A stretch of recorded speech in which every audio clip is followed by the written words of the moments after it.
Willie D Live. What's up, family?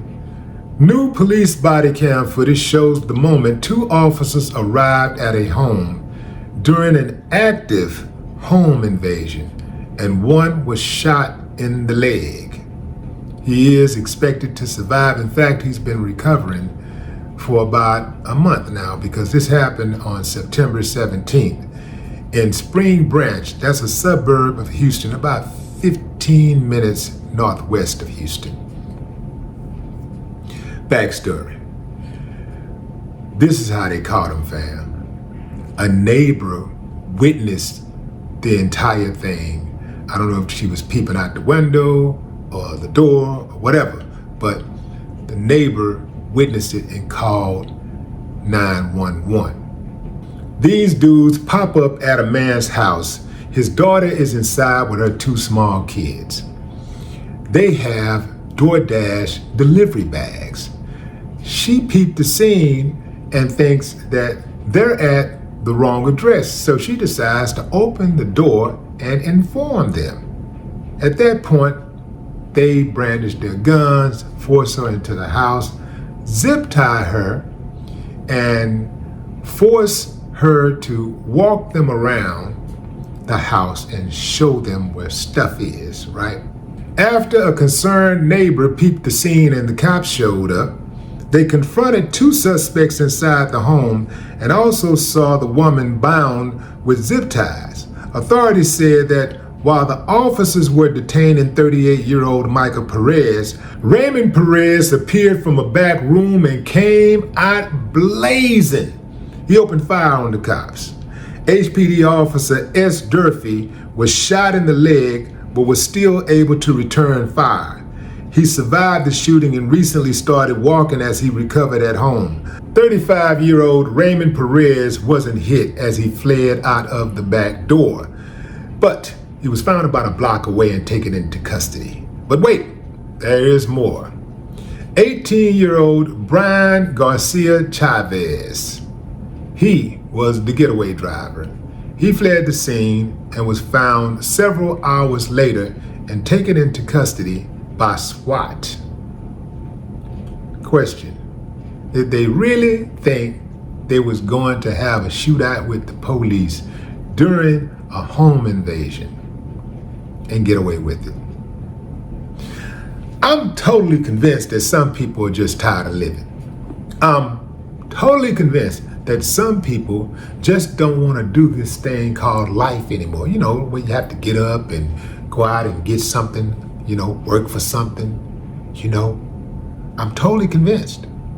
Some people don't want to do it. So they'd rather just take their chance on a full come up, or just, I just take my 3 hats and a cot and just be locked up for the rest of my days, because I can't do this thing called life that so many hundreds of millions of people do every single day.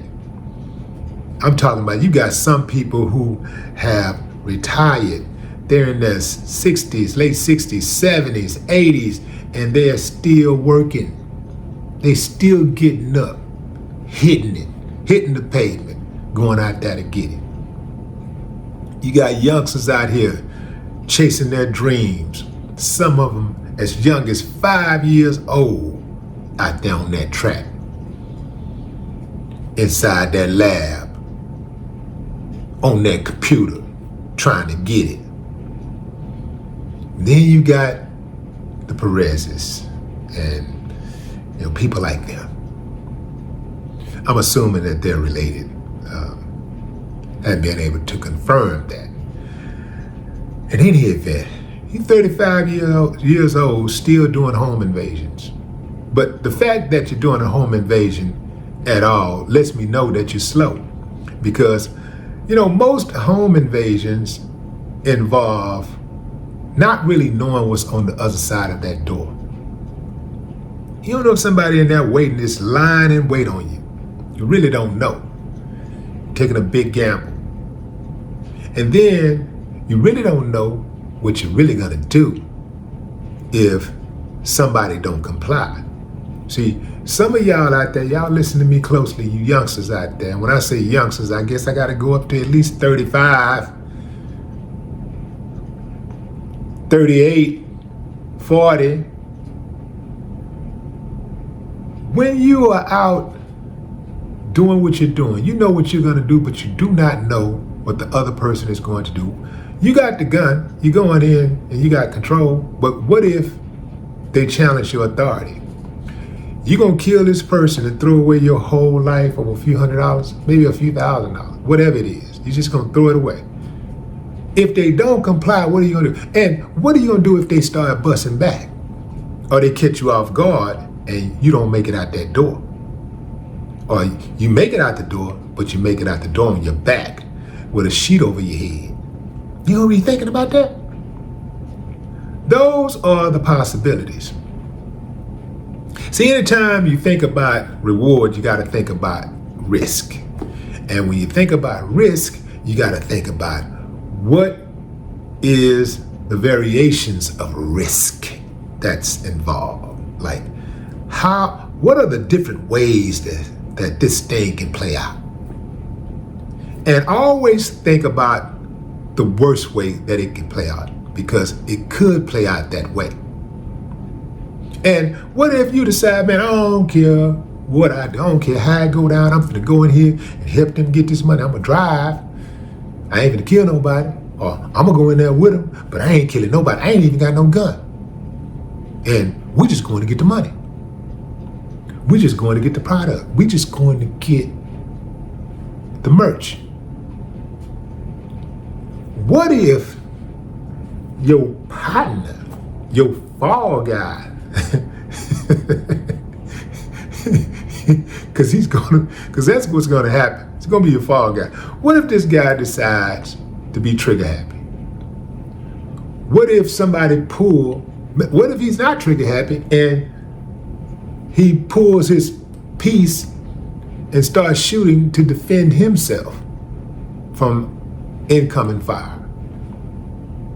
You gotta think about all of these different scenarios. It's too much that could happen. Man, square up, man. Just go get a gig, you know? You'll get there. You might not get it as fast, but when you get it, it'll last. That's my time, fam. But what say you? Drop a comment. I'd love to hear your thoughts. No more talk.